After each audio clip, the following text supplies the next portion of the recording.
नमस्कार दोस्तों, मैं हेमंत प्रजापति एडवांस क्लासेस के यूट्यूब मंच पर आपका हार्दिक स्वागत करता हूं। आज हम बात करेंगे ग्रंथियों के बारे में। ग्रंथियों में जो प्रमुख क्वेश्चंस है आज उनके बारे में बात करेंगे। अंतःस्रावी तंत्र को हम पढ़ चुके हैं, बहिःस्रावी तंत्र को हम पढ़ चुके हैं। आज इनमें उपस्थित जो कुछ प्रमुख क्वेश्चन है आज उनके बारे में हम जानकारी करेंगे। तो दोस्तों ये रहा आप लोगों के लिए फर्स्ट क्वेश्चन। मानव शरीर में सबसे बड़ी ग्रंथि कौन सी होती है?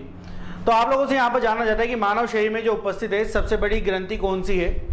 आपसे ये नहीं कह रही है इसमें अंत या बहिःस्रावी, तो ग्रंथि जानना चाहता है तो हमारे शरीर में सबसे बड़ी ग्रंथि कौन सी होती है? पहला है यकृत, सेकंड होती है थायराइड, थर्ड होती है पीयूष और फोर्थ होती है लार ग्रंथि। तो इन चारों ऑप्शन के अकॉर्डिंग आपको बताना है कि सबसे बड़ी ग्रंथि कौन सी उपस्थित है। तो हमारे शरीर में सबसे बड़ी यदि कोई ग्रंथि है तो वह है यकृत, लीवर। इसके वजन के बारे में बात की जाए तो इसका वजन भी मैंने आपको बता रखा है। लगभग इसका वजन होता है वो होता है लगभग 1.5 से 2 किलोग्राम। इससे बड़ी कोई ग्रंथि नहीं होती हमारे शरीर में और यही हमारे शरीर में सबसे महत्वपूर्ण कार्य करती है। थायराइड के बारे में बात की जाए तो थायराइड ग्रंथि जो है ये हमारी गर्दन में उपस्थित है और श्वास नलिका के दोनों तरफ उपस्थित होती है, जो थायरोक्सिन का रिसाव करती है। पीयूष ग्रंथि के बारे में बात की जाए तो ये हमारे शरीर में उपस्थित सबसे छोटी ग्रंथियों की श्रेणी में आती है। बात की जाए इसके वेट के बारे में, इसके वजन के बारे में तो 0.6 ग्राम पीयूष ग्रंथि, जिसे मास्टर ग्लैंड भी कहा जाता है।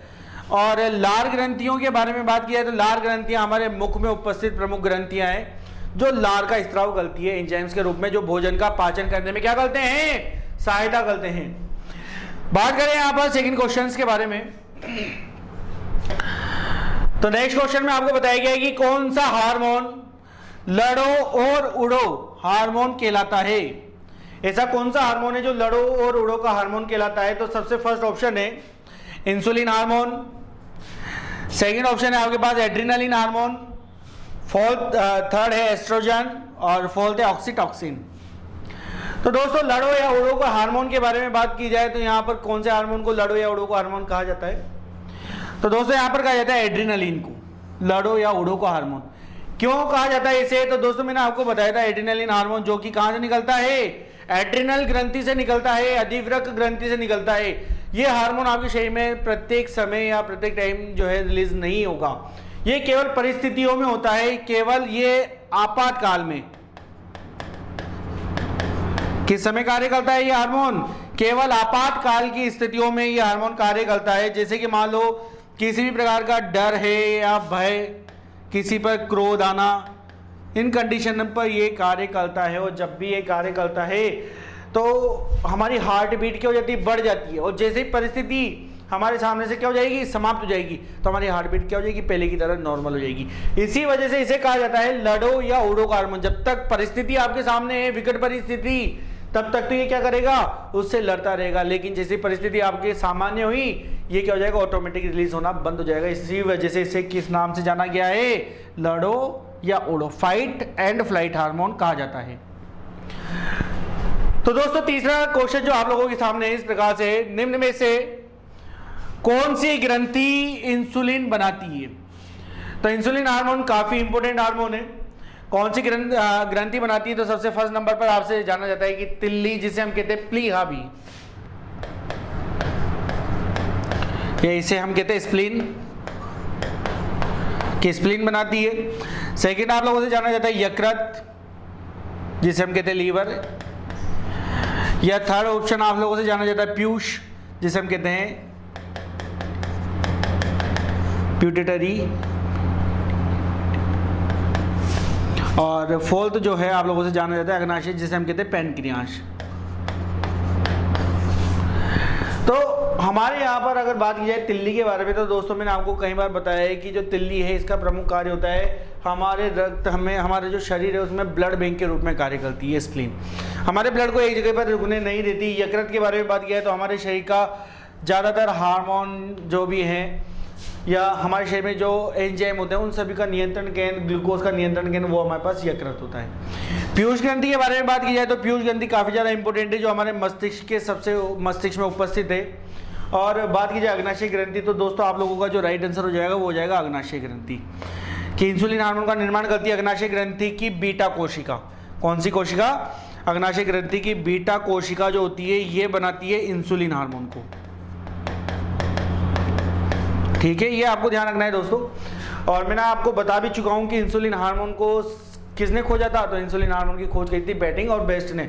और यदि इंसुलिन हार्मोन की कमी हो जाती है तो क्या होता है, इंसुलिन हार्मोन की कमी होगी तो व्यक्ति को हो जाता है डायबिटीज, मधुमेह हो जाता है। चलते हैं दोस्तों, चलो नेक्स्ट क्वेश्चन की तरफ।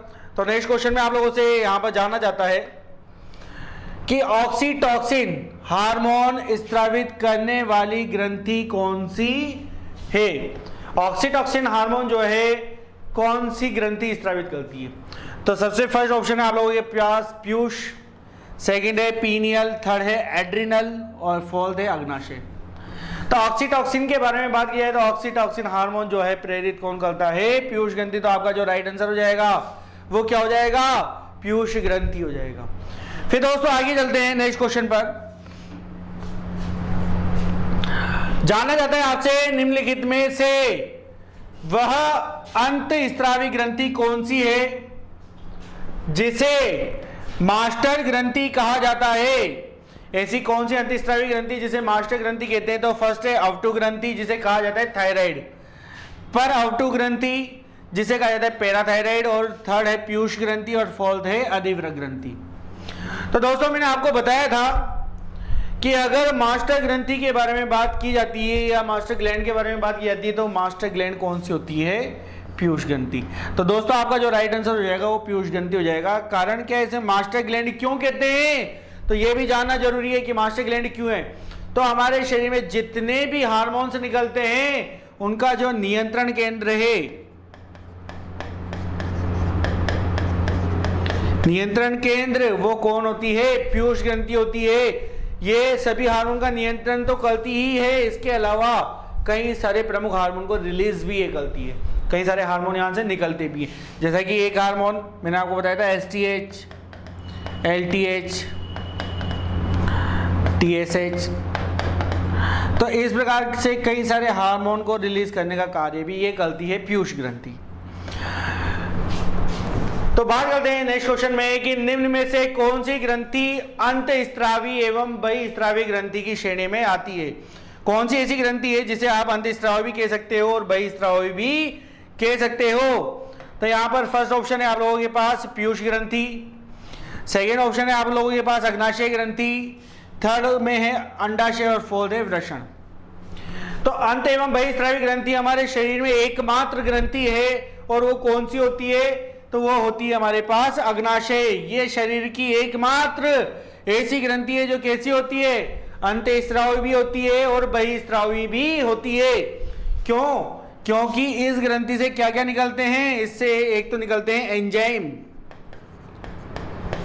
और सेकंड नंबर पर इसमें निकलते हैं हार्मोन, इसलिए इसे क्या कहा जाता है, अंत एवं बहिस्रावी ग्रंथि। अगर बात की जाए कि कौन कौन से एंजाइम को ये रिलीज करती है, तो अग्नाशय ग्रंथि से निकलने वाले प्रमुख एंजाइम में आते हैं ट्रिप्सिन, सेकेंड आ जाता है लाइपेज और थर्ड आ जाता है एमाइलेज, जो कि डाइजेशन में मैं आपको बता चुका हूं तीनों के बारे में, ट्रिप्सिन, लाइपेज और एमाइलेज के बारे में। और हार्मोन्स के बारे में बात की जाए तो अग्नाशय ग्रंथि से सबसे प्रमुख हार्मोन बता देता हूं मैं आपको डायरेक्टली कि यहां से निकलने वाला सबसे प्रमुख हार्मोन है इंसुलिन। ठीक है दोस्तों, इसी वजह से इसे क्या कहा गया है, अंत एवं बहिस्रावी ग्रंथि कहा गया है। आते हैं नेक्स्ट क्वेश्चन पर। तो आपसे जानना चाहता है इंसुलिन का आविष्कार किसने किया था। तो इस क्वेश्चन की हम चर्चा कर भी चुके हैं, फिर भी यहां पर क्वेश्चन पे चलते हैं। इंसुलिन का आविष्कार किसने किया था। तो फर्स्ट ऑप्शन है बेटिंग और बेस्ट ने, सेकंड है एडवर्ड जेनर ने, थर्ड है रोनाल्ड रॉस ने या एस.ए. वेक्समैन ने। तो दोस्तों अगर बात की जाए इंसुलिन हार्मोन की खोजकर्ता के बारे में, तो इंसुलिन हार्मोन की खोज जो है बेटिंग और बेस्ट ने की थी। ये हो जाएगा आप लोगों का राइट आंसर। आते हैं अगले क्वेश्चन पर। अगले क्वेश्चन में आप लोगों से जानना चाहते हैं निम्न में से कौन सी अंतःस्रावी ग्रंथि गर्दन में उपस्थित होती है, कि ऐसी कौन सी ग्रंथि है जो हमारी गर्दन में उपस्थित होगी। तो यहां पर फर्स्ट ऑप्शन क्या है, अग्नाशय, सेकंड होता है पीयूष और थर्ड ऑप्शन है थायराइड और फोर्थ है आपके पास अधिवृक्क ग्रंथि। तो कौन सी ग्रंथि उपस्थित होती है दोस्तों हमारी गर्दन में? हमारी गर्दन में उपस्थित प्रमुख ग्रंथि होती है थायराइड। ये आपको ध्यान रखना है कि थायराइड ग्रंथि कहां पर उपस्थित है? गर्दन में। अग्नाशय के बारे में बात किया है तो अग्नाशय जो है ये हमारे स्टोमच के जस्ट पास में होती है, अमाशय के पास। पीयूष ग्रंथि के बारे में बात किया है तो ये हमारे मस्तिष्क में होती है, और अधिवृक्क ग्रंथि हमारे किडनी के जस्ट पास में उपस्थित होती है। तो आप लोगों का जो राइट आंसर हो जाएगा वो हो जाएगा थायराइड। जैसे कि स्थिति भी देख लेते हैं हम इनकी एक और बात।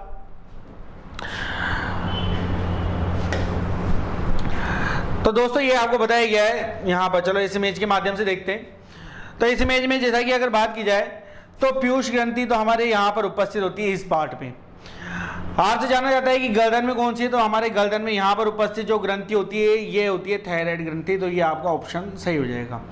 फिर आप लोगों से जानना जाता है इसके अलावा अग्नाशय ग्रंथि। तो अग्नाशय ग्रंथि ये आपके सामने उपस्थित है, ये आपको साइन बताया गया है स्टोमच के जस्ट पास में। और इसके अलावा अधिवृक्क ग्रंथि, तो अधिवृक्क ग्रंथि जो है ये हमारी किडनी के ऊपर लगे हुए दो प्रमुख कप होते हैं, या दो प्रमुख कप जैसी संरचना होती है। ये यहाँ पर आपको दिख रहा होगा एड्रिनल ग्लैंड। तो अधिवृक्क ग्रंथि जो है ये इस प्रकार से किडनी के ऊपर उपस्थित दो प्रमुख पार्ट्स होते हैं। फिर आगे बढ़ते हैं दोस्तों अगले क्वेश्चन पर। निम्नलिखित में से कौन सा हार्मोन स्त्रियों में पाया जाता है? तो निम्नलिखित में से कौन सा हार्मोन है जो केवल स्त्रियों में पाया जाएगा और पुरुषों में उपस्थित नहीं होगा?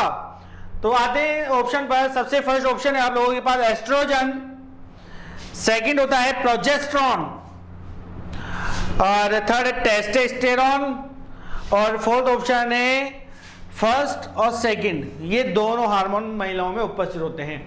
तो कौन कौन से हार्मोन उपस्थित होते हैं दोस्तों? तो यहां पर बिल्कुल राइट आंसर आप लोगों ने बताया है, जैसा कि यहां पर उपस्थित होता है एक तो एस्ट्रोजन और एक प्रोजेस्टेरॉन महिलाओं में उपस्थित प्रमुख हार्मोन होते हैं। आगे बात करें फाइनल लास्ट क्वेश्चन के बारे में। तो यहां पर आप लोगों से जानना जाता है कि जब रक्त में कैल्शियम की मात्रा अधिक हो जाए, जब रक्त में कैल्शियम की मात्रा अधिक हो जाती है तो कौन सा हार्मोन मुक्त होता है? तो दोस्तों मैंने आपको बताया था कि अगर हमारे शरीर में कैल्शियम की मात्रा के नियंत्रण के बारे में बात की जाती है तो कैल्शियम की मात्रा का नियंत्रण किसके माध्यम से होगा? वो होगा हमारी पैराथायराइड ग्रंथि के माध्यम से। पैराथायराइड ग्रंथि जो है प्रमुख हार्मोन को रिलीज करती है, उसमें से एक ऐसा हार्मोन भी है जो कब रिलीज होता है? जब हमारे रक्त में कैल्शियम की मात्रा अधिक हो जाए। तो चलते हैं ऑप्शन में। तो यहां पर आपसे सबसे फर्स्ट ऑप्शन है पैराथायरॉक्सिन हार्मोन रिलीज होगा, सेकंड है कैल्सिटोनिन रिलीज होगा, या रिलीज होगा एस्ट्रोजन, या होगा इंसुलिन। तो यहां पर आपसे किसकी मात्रा अधिक कह रहा है? कैल्शियम की मात्रा अधिक होने पर। तो कैल्शियम की मात्रा यदि अधिक होती है तो दोस्तों हमेशा रिलीज होगा कैल्सिटोनिन हार्मोन। ये मैंने आपको बताया था, जो कि पैराथायरॉक्सिन ग्रंथि से रिलीज होता है।